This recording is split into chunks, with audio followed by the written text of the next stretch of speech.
Ang dating nakamotor, ngayon may sasakyan na.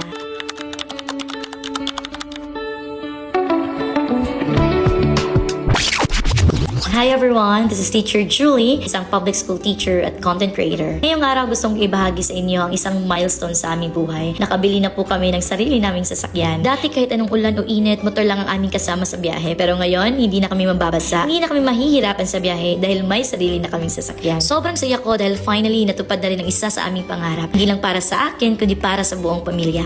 Mas madali na ngayong bumiyahe, mas komportable na at anytime pwede na kami mag-road trip ng sabay-sabay. Pero gusto kong linawin ang vlog na ito ay hindi para magyabang, kundi para magbigay ng inspirasyon, lalo na sa mga nagsisimula pa lang bilang content creator. Alam ko ang pakiramdam na nag-uumpisa pa lang sa pagbablog. Minsan may mga taong hindi naniniwala sa atin. May mga kaibigan o kakilala na pinagtatawanan tayo sa ginagawa natin. Pero tandaan natin, ang sipag at tiyaga may magandang bunga. Sa bawat video na ina-upload natin, sa bawat content na ginagawa natin, unti-unti nating tinutupad ang ating mga pangarap. Minsan parang ang layo pa ng gusto nating marating, pero kapag lumingon tayo sa pinanggalingan natin, malayo-layo na rin pala ang ating nalakad.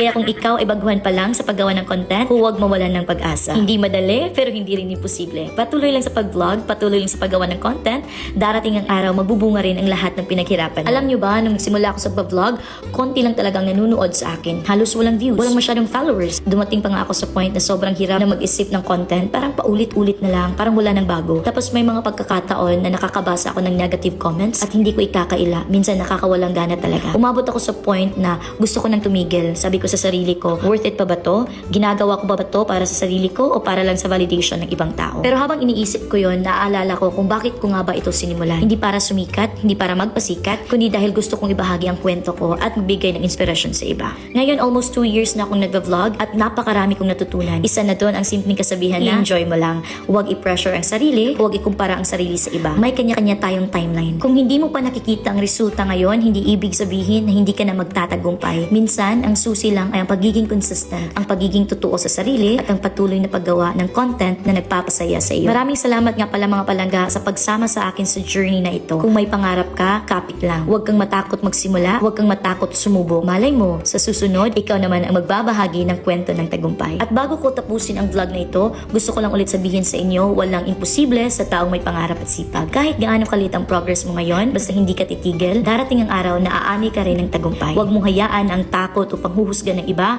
ang pumigil sa iyo. Dahil sa dulo, hindi naman sila ang gumagawa ng pangarap mo. Ikaw yun. Maraming salamat ulit at sana ay nakapagbigay ako ng inspirasyon sa inyo and see you on my next vlog.